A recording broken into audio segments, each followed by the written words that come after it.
You're watching CBS News Los Angeles, The Rundown.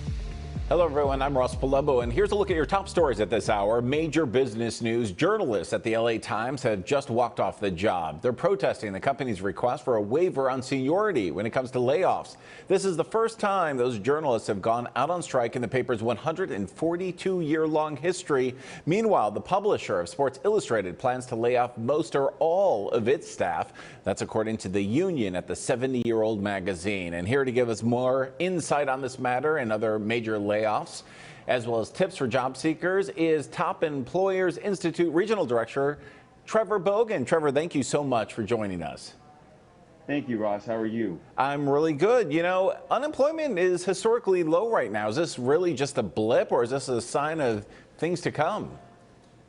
Yeah, unfortunately, Ross, this is a sign of things to come. And I know it feels like right now it can only be in the journalist industry, but it's all across all different industries and sectors, unfortunately. And so the big things, Ross, with people who are unemployed, it is a tough time, but this is time to just take a deep breath, regroup, because your emotional and physical well-being is really important when you want to step into a new career, new role going forward. You know, when it comes to the LA Times and Sports Illustrated, what role does artificial intelligence and technology play, if any, with journalists? Because we see some of this AI like GBT can write stories. Is that part of the problem?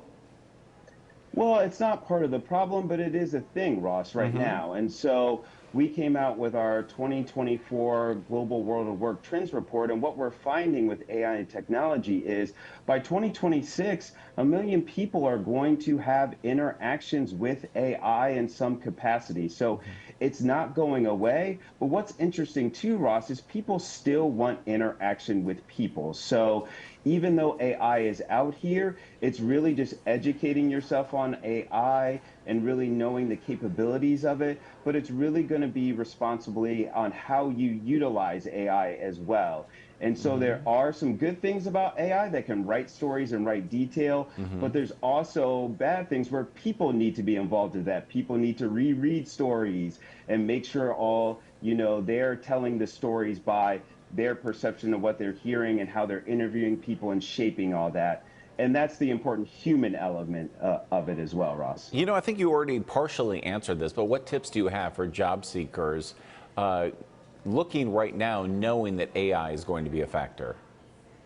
Yeah, so really for job seekers right now, the big thing is as you're going through a layoff, like I said, just take a deep breath and really just analyze what you want to do. Maybe find an opportunity that might be a career change for you, develop new skill sets, kind of analyze where your skills fit the best, update your resume. Your LinkedIn profile is really important right now.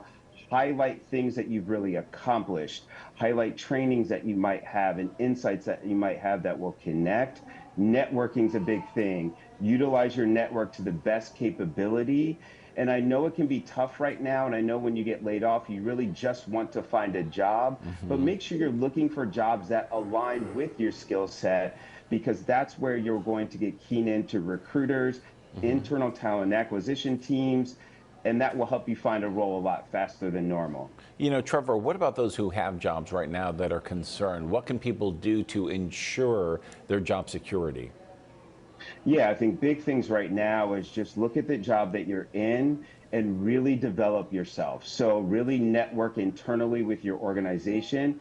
Take on projects that you feel like you could really be supportive in, because at the end of the day, organizations are looking for talent. They're looking for people that want to develop themselves, take on projects, take on extra initiatives, really have those good soft intercommunication skills that can work in different business units.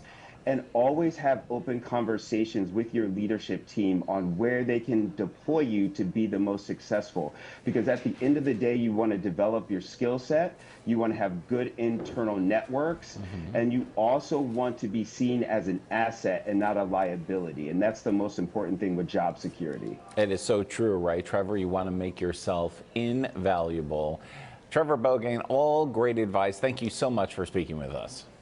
Thank you very much, Ross. I appreciate it. All right. Now turning to your weather, good news for skiers and snowboarders. With all the snow blanketing our mountains, Big Bear Mountain Resort will open new terrain this weekend. Nearly all of the resort's acreage is open for guests right now, and we're expecting more snow and unfortunately more rain down here in the Los Angeles area. Marina Jurka has the duty of giving us all the bad news. Marina, usually sunny skies and smiles, but just a few days of rain, right? Hey, I love the rain, but then I also grew up in the Pac Northwest, so I'm very much used to it. But we are going to be looking at some great snow. If you're going to be heading to Big Bear, just watch out for the road conditions because they will deteriorate as we head into the approaching weekend. Snow levels say about 7,000 feet this weekend and then possibly drop down to about 6,000 feet by Monday night. But you can see those high level clouds that are strolling in across the region with temperatures that are quite lovely right now in the low to mid 60s across the region. So clouds moving in ahead of the storm, which is the usual track. And then we have our first of two storm systems moving in overnight tonight and into tomorrow.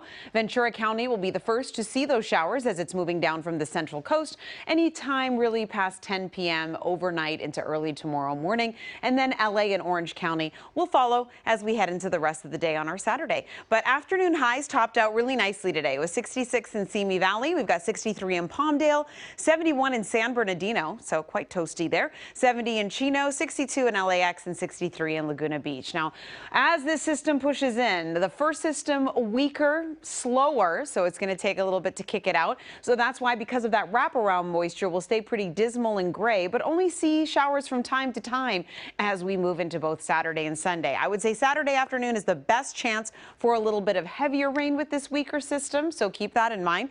But showers will start early tomorrow morning, and then we'll see it off and on through Sunday. Now, as we move into our Sunday night and Monday, that's storm system number 2. It is stronger and it is faster. We've also got some dynamics, some lift, so that we could see some thunderstorm action throughout the day on Monday, starting out in the coastal areas and then pushing up against our foothills, and that will be later in the day on Monday afternoon. So keep that in mind. Throw the umbrella in the back seat. It is not going to be a washout weekend, especially Sunday, but we will see showers move in, drizzle because of those low-lying clouds. It's not going to be too pretty, but we're going to make the best of it. Area of low pressure will continue to erode and head down towards the south and chisel at this jet stream. As it does so, it will allow and open the door for the rain to move right on in from Northern California, where it's situated right now, into Central and Southern California as we head into the next 12 to 24 hours. So our rain chances here over the next 6 days, you can see, increase substantially tomorrow. Then Sunday, it'll just be here and there. But then overnight Sunday and Monday is the doozy of a system, and that's going to allow for heavier rainfall as well as some thunderstorms. And we are looking at anywhere from about 1 to 3 inches total with this storm system. But remember, in a thunderstorm, we could pick up an inch really quickly. So that is where we're going to have to watch for those flood-prone regions. But right now, flooding doesn't look to be too bad, but in those urban small stream areas, you know, those trouble spots, that's where we're probably going to see it on Monday. But then high pressure takes over. Looking at the extended for the LA and OC Metro on Tuesday, Wednesday, and Thursday next week. Yep, that is a 70 for next Thursday. So we are going to be looking at great weather following the storm system, which gives us something to look forward to. So it is not all negative. We need the rain, and glad we're getting it. Marina, I joke when I say bad news because you know it is like 20 degrees and snow in Chicago right now. We're doing pretty good. The rest of the country looks pretty bad compared to us, so no complaints. All right. Thank you so much. Well, fighting for his freedom 20 years later, the LA Innocence Project is taking up the case of Scott Peterson. Peterson, as you'll remember, was convicted of killing his wife and unborn child, Connor. Last year, his attorneys filed a petition alleging his rights were violated during the trial and suggested newly discovered evidence supports his innocence. KCAL's Jasmine Viel has been working on the story all day long. And Jasmine, I was at the trial. It seemed like the evidence was pretty convincing then. You talked to a local attorney now with this new petition. What do they say? Well, they say the same. They're pretty convinced by what they saw happen during that trial. The jury said the same thing, that the evidence was there. Okay, so I spoke to the defense attorney, R.J. Manuelian. He's been a criminal defense attorney for many, many years. He actually knows Peterson's attorneys at the time, like Mark Garagos, who worked on this case. But he says, yes, he is surprised that the Los Angeles Innocence Project would even take this on because, again, that jury had enough enough to convict him. And we've seen all of these appeals over the years not get over, or they were overturned by all the judges, right? The Superior Court, other judges who have said no, that conviction stands.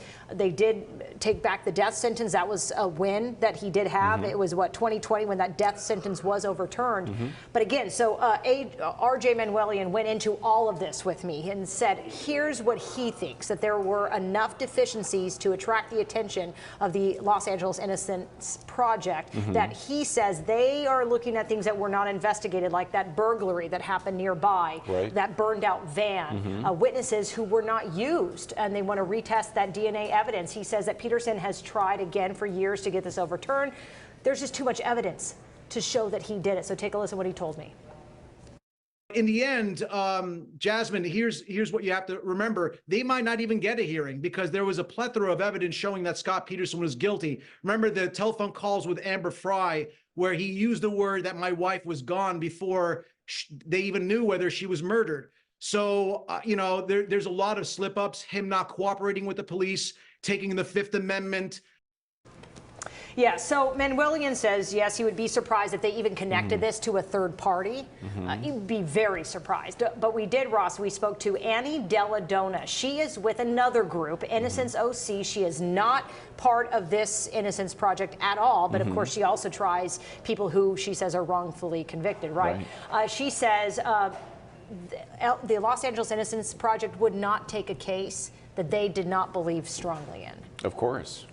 Well, listen, maybe there's something there. The most important thing is finding the truth. But I'll tell you, way back then, Amber Fry's testimony, her saying that Peterson told her that his wife was dead and he was a widower before she disappeared.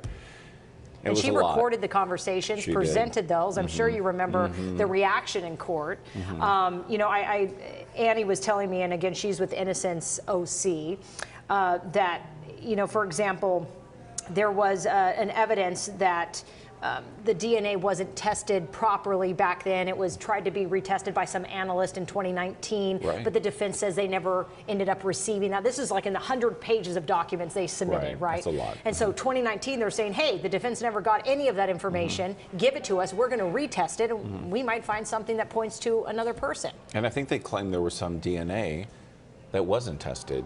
And certainly the testing has changed dramatically. They want to look at a Target bag that was found near where her remains had washed up. They want to look at a piece of twine that was found around Connor's neck.